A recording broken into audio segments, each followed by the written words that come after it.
Good morning. Israel's relentless airstrikes are forcing residents of northern Gaza City to seek refuge in the southern city of Rafah.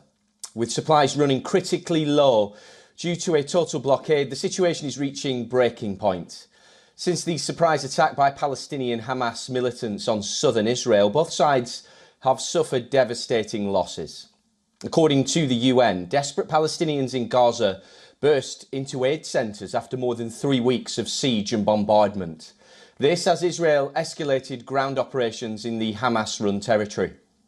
Food, water and medicine supplies are dwindling in Gaza. Displaced Palestinians in the central Gaza Strip are now forced to bathe in the sea and use seawater to wash their clothes, amid fresh water and electricity shortages in the Gaza Strip.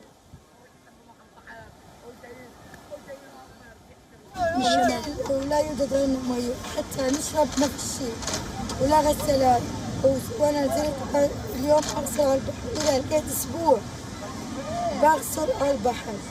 اول شيء بقعد في المدرسه ماي لقيت لا يوجد لا مي للشرب ولا كمان للتغسيل ولا الغسل.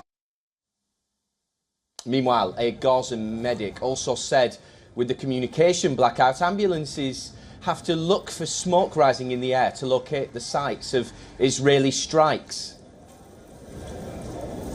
قطعت الاتصالات، هناك قصف في عدة مواقع، ربما نحن واقفين الآن يتم قصف أي موقع على الدخان الذي يتصاعد من مكان الانفجار، ربما نحدد نوعا ما مكان القصف فنوجه سيارات الإسعاف، حتى سيارات الإسعاف التي تخرج لمكان الاستهداف يتم يعني لا يوجد اتصال بيني وبين سيارة الإسعاف بسبب عدم وجود حتى اللاسلكيات.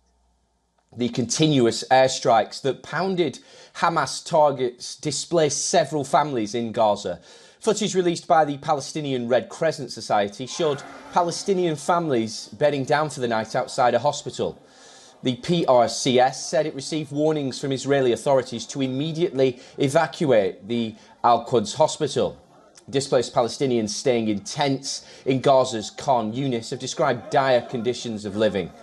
People inside the camps said they stayed in tents that get wet with rain and drip over them. Many even have to wait for hours to use the toilet and have very little access to food and water.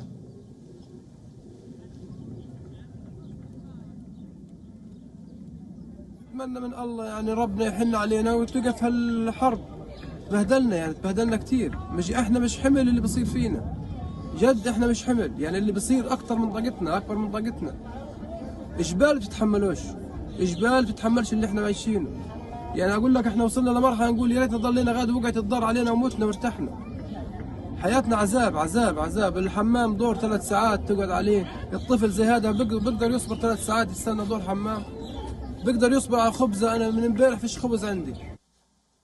A Palestinian mother took shelter with 4 of her children and with her other family members in the basement of a building.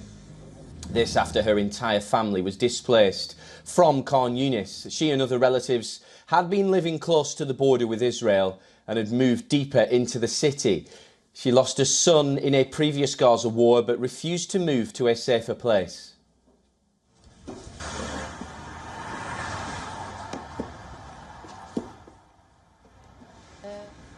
حنفضل في بلدنا صامدين لو دخلوا بري بالطيران دبابات شو ما يصير احنا صامدين، مش حنغلط غلطة ال48 لما طلعوا وتهجروا من بيوتهم. احنا لآخر لحظة قاعدين في بيتنا، احنا صار القصف في عبسان وفي خزاعة وتدمرت وقبل كده وما طلعنا لآخر لحظة. طلعنا لما تهدت الدور على روسنا، طلعنا عشان الصغار، ولا احنا في أرضنا مش حنسيبها، مش حنطلع من أرضنا. يعني بكرة ولا بعده حنرجع ونقعد على هدم بيوتنا، مش حنسيب أرضنا. On the other hand, the chief prosecutor of the International Criminal Court even visited the Rafah crossing point between Egypt and Gaza. He called the current days of fighting as the most tragic days of Gaza. He further said he was determined to place protections bound by international law on civilians in both Gaza and Israel wherever possible.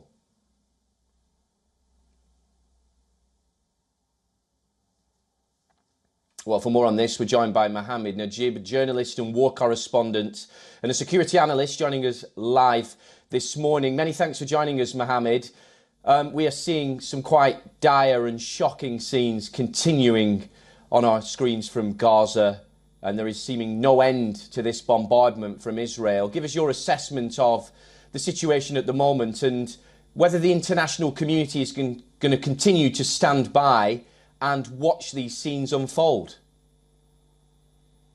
Yes, on the 24th day of this war, the Palestinians in the Gaza Strip, more than 2.3 million, are suffering from a catastrophic situation as there is no water, no electricity, no communications, and they displaced from northern Gaza to southern Gaza, but also those who seek shelters in southern Gaza also get bombing, and that's will increase the number of casualties because the families that moved from northern Gaza during the few days of the war, when the Israeli asked them to move from northern Gaza to southern Gaza, now they gather with other families in southern Gaza. So when the Israeli bombing, the number of casualties is very high. The Palestinian hospitals there collapse, cannot absorb more injured, and Israel continue for the 24 days of this war, closing all the crossing borders with Israel and with Egypt, so they don't allow the evacuation of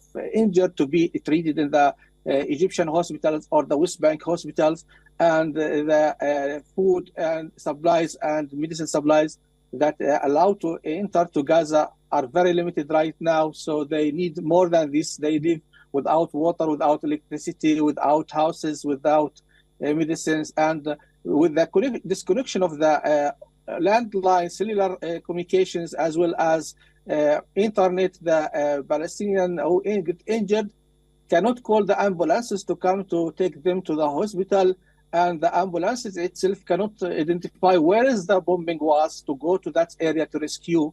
So the civil defense that in charge of rescuing the people from under the rubble cannot have the enough capabilities and equipments to rescue the people. So some 2,000 left under the rubble and dies because they cannot rescue them. It is an unprecedented catastrophic situation that happens in Gaza. It's different from all the previous war that happens during the past 2 decades against the Gazan, and this is really catastrophic. The Palestinians want the international community to pressure Israel to allow the entry of the humanitarian assistance and food, water, medical supplies, and evacuate the injured and avoid and exclude the civilians from being targeted, because many of the 8,000 who were killed since the outbreak of this war are women, children, and civilians, not Hamas people. So that's a problem.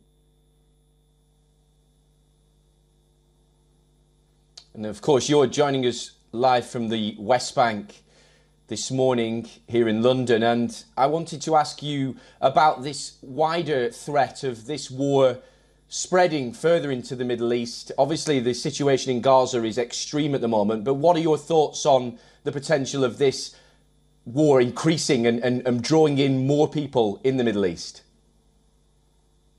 Yeah, as well as long as the Palestinians, Arabs, seeing how Israel targeting the civilians, we witnessed during the past few days a mass demonstration in Egypt, in Jordan, and in Lebanon, and all of them are against the targeting of the civilians. They say this is a revenge war, not going after Hamas. So the Palestinians are upset, the Arabs are upset, the Muslims are upset with this, as well as the international community doesn't do enough efforts to stop this war. And Israel also heavily cracked down on the West Bank, the settlers also attacking the Palestinians.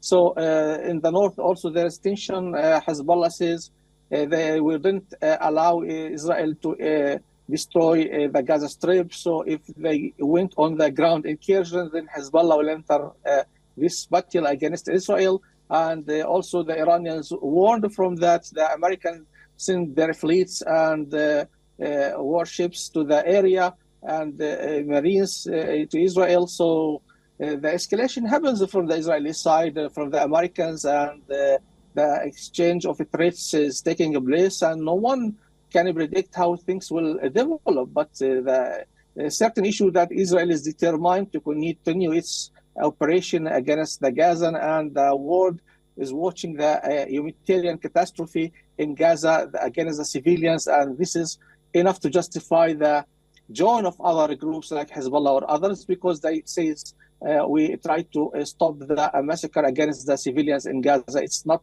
really a war against Hamas, it's a revenge against the civilians. 2 million are threatened to be displaced from Gaza to Sinai Peninsula, and I think this is enough to provoke all the regional forces and groups to participate in this war if it's continued in this way.